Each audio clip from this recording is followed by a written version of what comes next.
Hello folks, I'm John Myrie and welcome to the Wisconsin Northland Outdoors. On this week's show, we have tips and reports for you from Ken Milender down at Hayward Bait and Bottle, and then we talk late fall fishing with Hayward Area Fishing Guide Tom Leahy.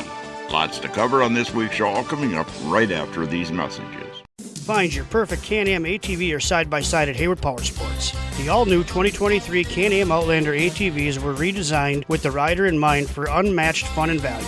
Hit the woods or trails with models starting at $5,999. Plus, for a limited time, take advantage of a $500 rebate or 2.99% financing on select models. Looking for a side-by-side? The Can-Am Defender is the perfect utility side-by-side that's extra tough on the worksite, the ranch, or wherever you need to get the job done. Feel the adrenaline surge in the high-performance Can-Am Maverick, or get the best of work and play with the ultimate crossover, the Can-Am Commander. Claim the side-by-sides that fit your needs today and enjoy financing as low as 1.99% for 36 months on select models. Make every hunt a success, every trail ride an excitement-filled adventure, and make light work of your heavy-duty jobs. All with a brand new Can-Am off-road vehicle from Hayward Power Sports, just 10 minutes east of Hayward on Highway 77. Offer subject to credit approval. See dealer for details. Riding along in my automobile.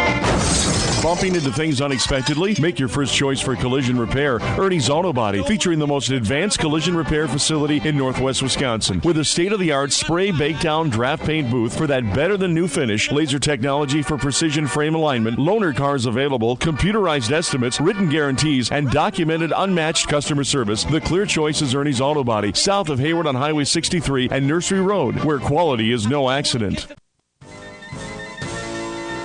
Lynn's Custom Meats and Catering welcomes you to stop by for their great lunch menu, and while you're there, Lynn's also has a great selection of custom-cut meats and sausages, as well as many varieties of snack sticks, jerky, fresh cheese curds, and much more.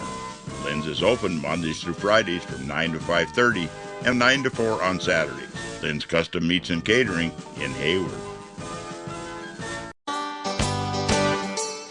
We're talking to Ken down at Hayward Bait and Bottle for this week's show. And Ken, we're definitely getting fishermen up here. Getting quite a few people out there after muskies, especially. The reports I'm getting and what I'm seeing, there's still a lot of muskies up shallow, pretty shallow. They've been there since that first 2 days of cold nights we had.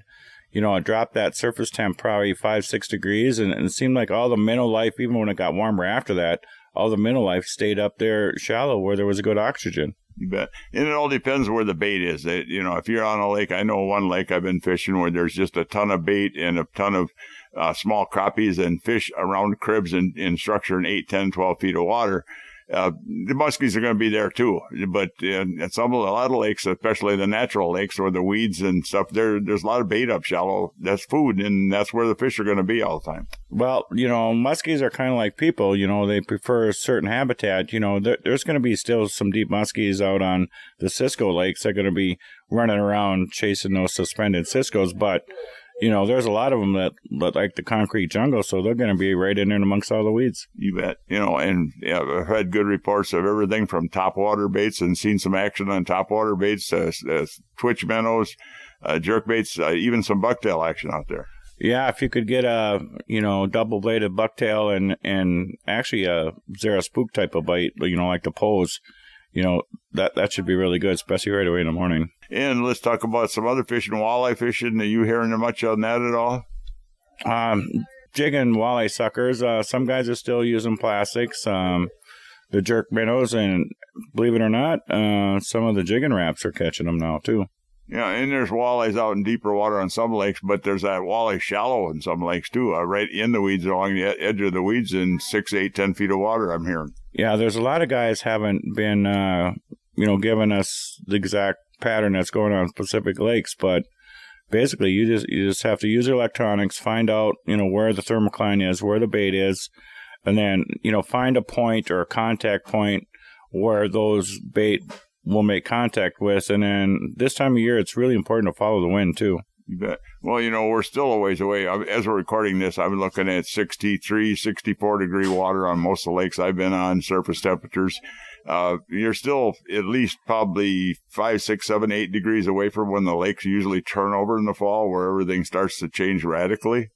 Yeah, then, usually takes 4 days, depends upon weather patterns for that water to stratify. After that, then it's like really good fishing. You bet. Well, the water temperature is the same basically from top to bottom, and then as we get later in the fall, the warmer water is toward the bottom, and the deeper water is where the fish are going to be. You want to be careful how deep you're fishing, because a lot of times if you're catching, say, walleyes, crappies, some of the bass, you're catching them out of deep water. It's not really good for them as far as releasing fish. Yeah, their air bladder expands and kind of fills up their mouth pretty good. And, you can clip a weight on their fins and keep them in your live well for a few hours so everything settles down, and then it can be released. But otherwise, play the fish slow and bring them up slower. Sometimes helps, but once you get over 25 feet, you can cause their air bladders to expand quite a bit. You bet, And let's talk a little bit about bass fishing. I'm not hearing too much about largemouth, but they're still fairly active. But smallmouth, that always gets really good in the fall here. Yep, smallmouth is really good. They're starting to come back on a little bit shallower rock weed combos. Largemouth, they're going back on reaction baits. So the same baits you caught them in first couple of weeks of May, you can catch them now, like rattle traps, spinner baits, chatter baits, and that kind of stuff. Talking smallmouth, I've had reports of some fish up pretty shallow, though, and you mentioned coming up on the shallower spots. Is that a normal pattern for this time of year? Smallies, they like to travel. You get on a shallow rock ridge, they'll hunt down small fry, baby perch, and crawdads. And so usually when the leaves are on the water, a spinnerbait is a really good pattern, and just cover the flats. And the smallmouth on a piece of structure, if you have a rock bar in the middle of the lake, a fairly large piece of structure, everything I've always read and been told on this too is that those fish are homebodies. They'll move shallow or deep relating to that structure rather than transfer, move away across the lake or something. Yeah, you find that out there? Yeah, well, some of my favorite spots I try to look for, for bass tournaments, I try to find a rock ridge that's teepee shaped going out in deep water, try to find a weed flat, and on the back side of the weed on the shallows, I need to have rock, pea gravel, or sand that has snails and clams on it. And those smallies will get up on that sand, so you can run 2 miles of shoreline and find the area that has snails and clams. You found really, the spot on the spot, so to speak. You bet. And then as they move shallow or deep later in the year, they're still relating to that type of area, that ridge or that rock bar, but only just moving deeper in there. Yep. You can find the rocks go to 22, 23 feet, probably just a few feet above the normal summer thermocline. That will be their home throughout the course of the whole year. What kind of tips can you give people as far as baits and presentations for the smallmouth once they move deeper? We know that a big, large minnow will work pretty good, but anything else? Live bait definitely can outfish plastics, but I would probably use swim baits and cover lots of water, both deep and shallow. Drop shot still can work, but be more aggressive, cover more water, because the smallies are going to be a lot more competitive, a lot more aggressive. So don't fish history, just develop a pattern that day, because this time of year, they can switch in 3-4 hours, depending upon the sun angle and the water temp, sun penetration, whether it's sunny or cloudy. If it's sunny, favor going shallower. If it's cloudy, favor going deeper.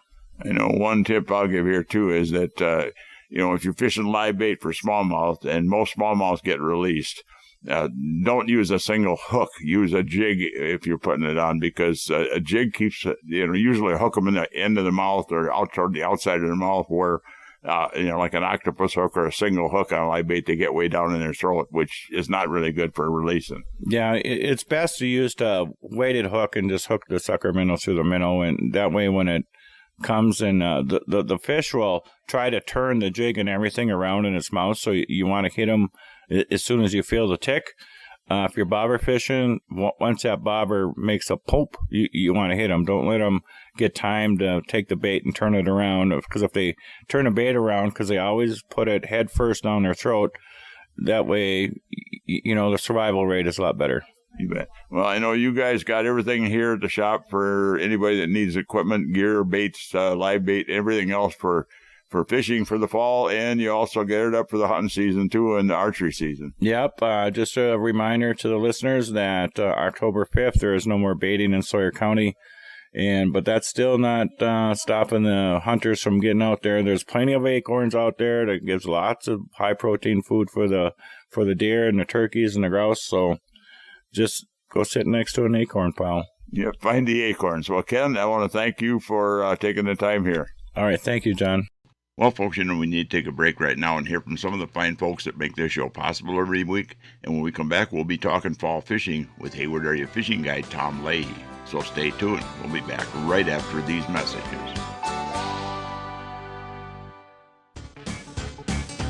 Hunters and anglers, Hayward Bait and Bottle is your one-stop sport and bottle shop in the Hayward area. Stop in and check out the huge selection of fall muskie, bass, walleye, and panfish tackle. They also have a great selection of ammunition, scents, hunting supplies, and much more. Gear up for the fall at Hayward Bait and Bottle. And while you're there, check out the bottle shop for a full selection of beer, wine, and liquor, too. Hayward Bait and Bottle is your one-stop sport and bottle shop in the Hayward area. The Hayward Lakes Visitors and Convention Bureau in Sawyer County, Wisconsin welcomes you to our Northwoods hometown. No matter the season, no matter the activity, you'll always be surrounded by our great outdoors. What more could you ask for in a vacation destination? Woods, waters, world-class events. Contact us for information on lodging, dining, attractions, events, trail conditions, and more. Order your free vacation guide and start planning your getaway today. Visit us at haywardlakes.com or call 1-800-724-2992. Get the deal of a lifetime on a new Lund from Hayward Power Sports. Truth is, our 2023s arrived late and we missed out on early season sales. So we have a huge inventory of them, but desperately need to make room for the 2024s. It's the perfect storm for incredible deals, from the entry-level Lund Adventure to the awesome Lund Impact XS and everything in between. They're all rigged with Mercury outboards and offered at blowout prices. Get your new Lund at Hayward Power Sports, just 10 minutes east of Hayward on Highway 77. Welcome back to another segment of this week's Wisconsin Northland Outdoors, and this part of the show is brought to you by the Hayward Lakes Visitor and Convention Bureau. For more information on lodging and vacationing here in the Hayward Lakes area, check out their website at haywardlakes.com. Well, folks, as we get later in the fall here, things change when it comes to the fishing, different patterns and different approaches to catch fish. And on this week's show, we're talking to Hayward Area Fishing Guide Tom Leahy about late fall fishing, especially for muskies. Tom, good to have you on the show here again. It's been a few while since you've been on. Yeah, thanks, John. Been a while, and glad to be back, though. Let's talk a little bit about late fall fishing. We're going toward the late end of the season here. I don't want to talk about ice fishing yet. I don't even want to think about it yet, but I still got some time to get out there, and everybody else got some time to get out there. We're going to have open water probably clear into November, so we got a good month or so yet of open water fishing, and that could be one of the better times of the year. Yeah, John, it's definitely one of my favorites. I mean, you got the spring, awesome. And, of course, the summer can be great, too, but that fall, things start turning pretty cool. So, well, I know a lot of the guys go after muskies, and that's a good time to get, your personal best muskie, too, because the fish are going to be the biggest and the heaviest and as we get later in the fall here. Yep, John, and that's where, a lot of guys, including myself and yourself, we try to take advantage of that, especially, if muskies can be frustrating earlier in the year, although it still can be good. Muskie fishing can be good anytime, but the fall is particularly, of course, they're putting their feed bag on. In the winter, they don't really eat a whole lot. They become more dormant, so that fall period, they're real hungry. But things change as far as the fishing patterns. I mean, right now, as we're recording this, there's a lot of fish up shallow. They had that big tournament on the flowage, and most of the fish were caught up in real shallow water.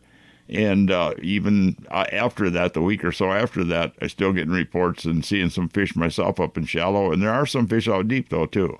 Yep. Yeah, and it seems like, once that water temp, 70 degrees, once it gets below that, there could be a whole bunch of muskies that start relating back to the shallows.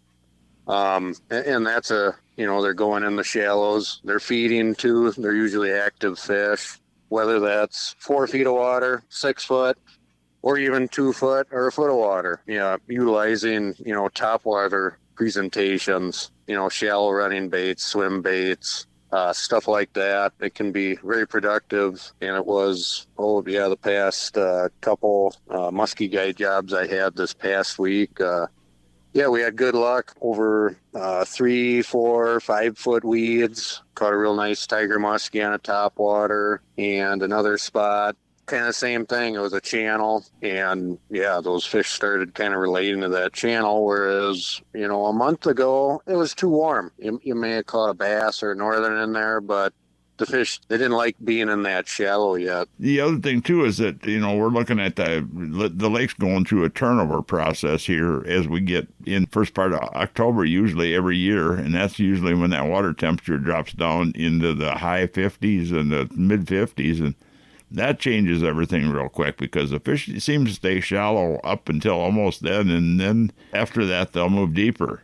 Yep. And then, it seems like, especially later October, you're looking at, you might find some fish shallow, but adjacent to that deeper water or just in the deep water. Some of the lakes around here, they have like deep basin spots. A lot of the muskies, they start congregating in those areas.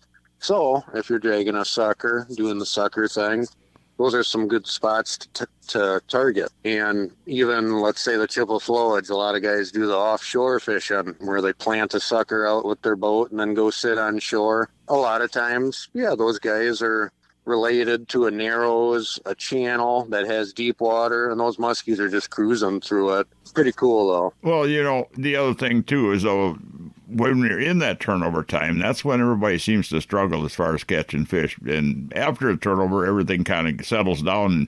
But during that turnover, one of the things I found is a lot of these fish go up in green weeds a lot. Yep, and sometimes, those milfoil patches that are kind of annoying to fish in the summertime. If you can find some of those spots with active fish, you're usually going to see a hit.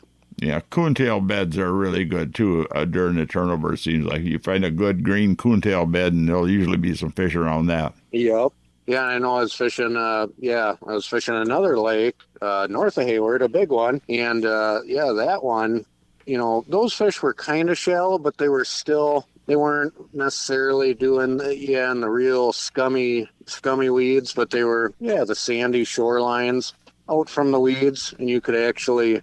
we were seeing some of the fish that weren't even necessarily going after our stuff, just doing the porpoise thing, showing themselves.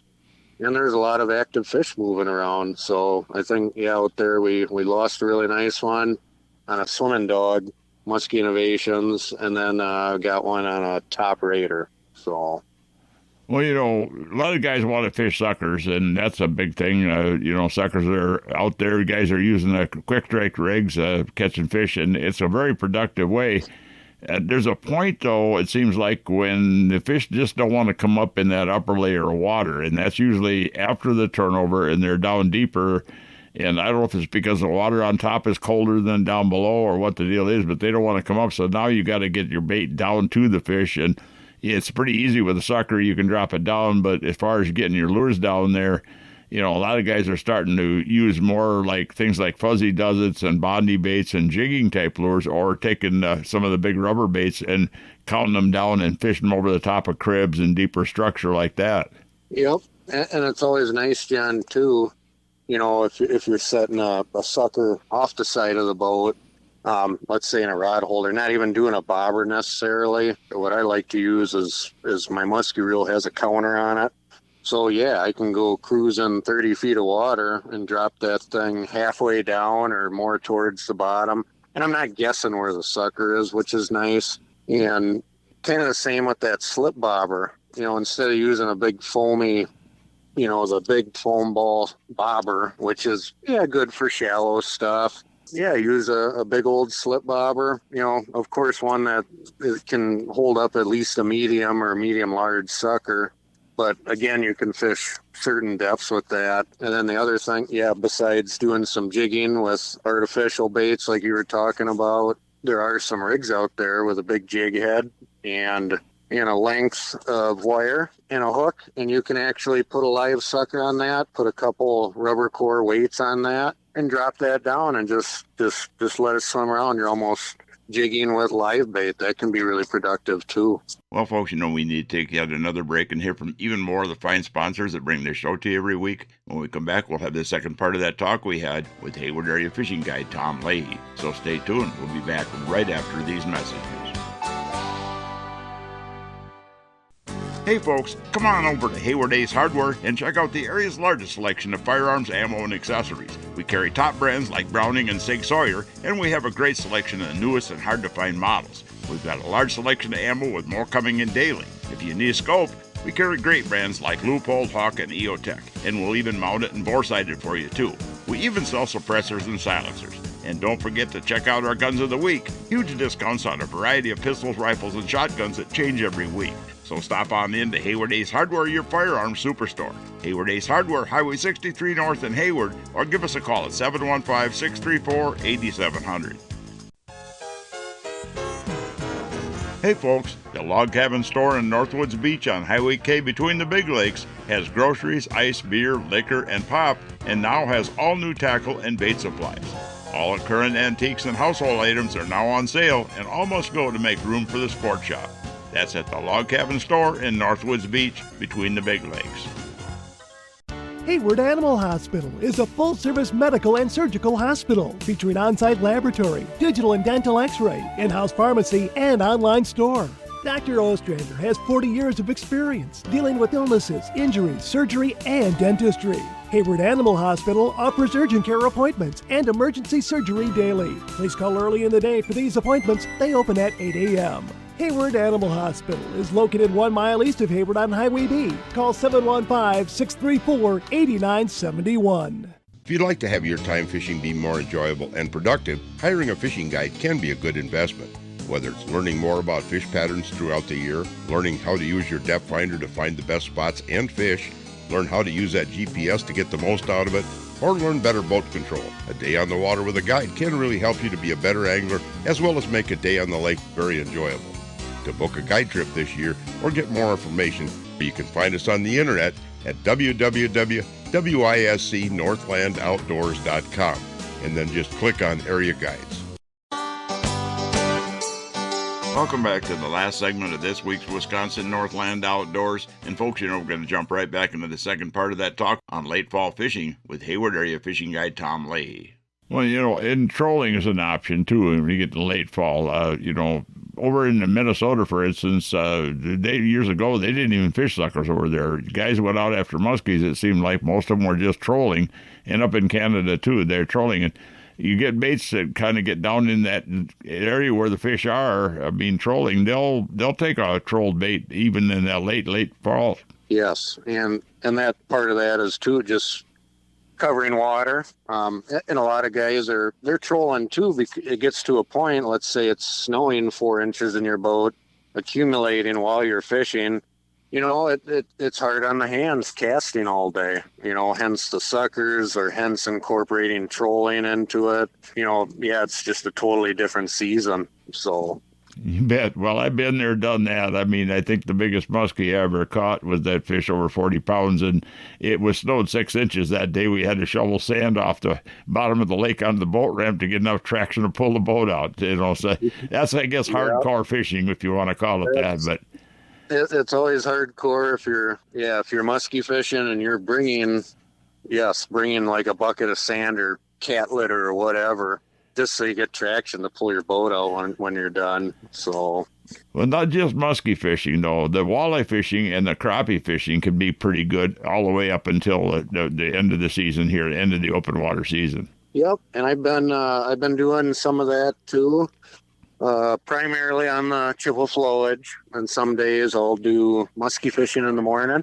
and in the afternoon, if guys want to try for some crappies or bringing home some fish, some walleyes, that's been productive too. It seems like I've gotten away from like cribs out there. I've just been doing sunken bog stuff, basins, deep spots, and you find the crappies close to, sometimes just kind of scattered. related to the bottom, sometimes suspended up in schools, and then if staying vertical, very important in the fall, especially if you're walleye jigging, putting on a little bigger jig. When it comes to the fluid, sometimes that's tough because it's real snaggy. But it applies to, some of the other lakes, Round Lake, LCO, Grindstone, Whitefish.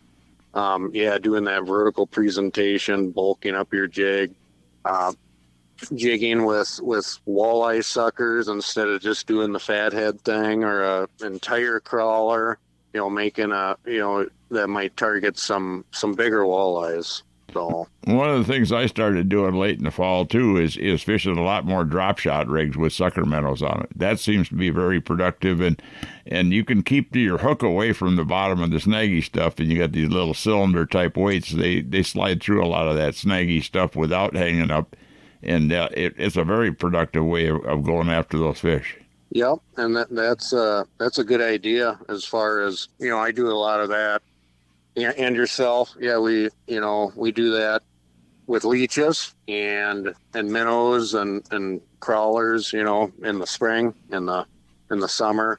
But in the fall, trying that with a sucker minnow, I've actually never done that. That would actually be a pretty interesting tip. What size hook would you use? Usually a number 1 or a number 2 hook. I mean, a pretty good size hook, and it was real productive on some of the Clearwater lakes for me last year using the drop shot rig, and I could actually see them on live sonar as soon as that hit the bottom. But the thing with the drop shot is I'm fishing that thing now a lot in wood and everything else, and places where you wouldn't even attempt to drag a jig through, you can actually work that drop shot through fairly good. Yeah, they do seem to be a little snag resistant, which is really nice, and they'll kind of slide through the weeds. Not all the time, you lose them.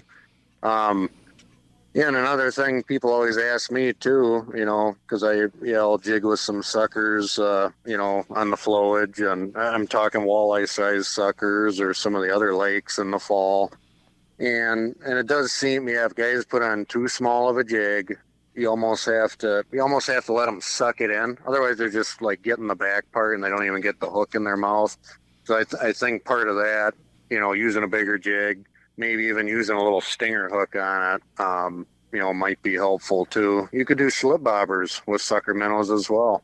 On some of the dark water lakes, guys have done real good spring and fall. Kind of the same sort of deal going on. A lot of different tactics to try, and the fishing is going to be good all the way up through. The biggest biggest challenge is trying to stay warm out there some days on some days. Yep, and I know, the last, definitely the last few seasons, especially in October. Yeah, I was bringing, a heater in the boat.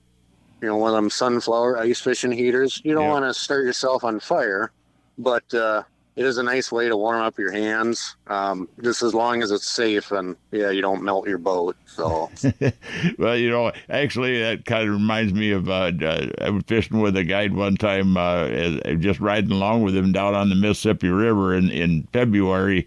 And the guy had a big rubber roofing mat on the floor of his Tuffy boat, and a 5-gallon steel paint pail in there, half full of sand or a quarter full of sand, and he started a charcoal fire in that, and he'd keep the boat warm, and you could hang your gloves on the edge of the bucket. It was kind of an interesting way, but I'd prefer to use the little buddy heaters or something out there. Yeah. That's awesome, though. You bet. Well, Tom, if anybody's interested in getting out with you for a guide trip, how do they get a hold of you here at the late fall thing? Yeah, they can get a hold of me at tomleahyguideservice.com or 715-558-6755. Yeah, and you're also, if they're planning already for the ice fishing stuff, and I'm not planning for it yet, but some guys might, you do some guiding for the ice fishing too. Yes. Thanks a lot, Tom, for coming on here with us. All right. Thank you, John. Really appreciate it. Well, folks, we're about out of time for this week's show. I'd like to remind everyone out there that if you miss a show, go to our website at wnoradio.com. From there, you can link to our podcast site, and the show is also on Spotify and Google Podcasts every week. And also, if you're looking for information on vacationing and lodging here in the Hayward Lakes area, check out the Hayward Lakes Visitor and Convention Bureau website at haywardlakes.com. Thanks for listening, folks. We're out of time, and we'll be back again next week with another interesting show for you. Listen with me, I'm gonna take you there to our Wisconsin outdoors, our Wisconsin outdoors. This program has been produced and hosted entirely by Wisconsin Northland Outdoor Communications. Any and all views expressed are not necessarily those of the station.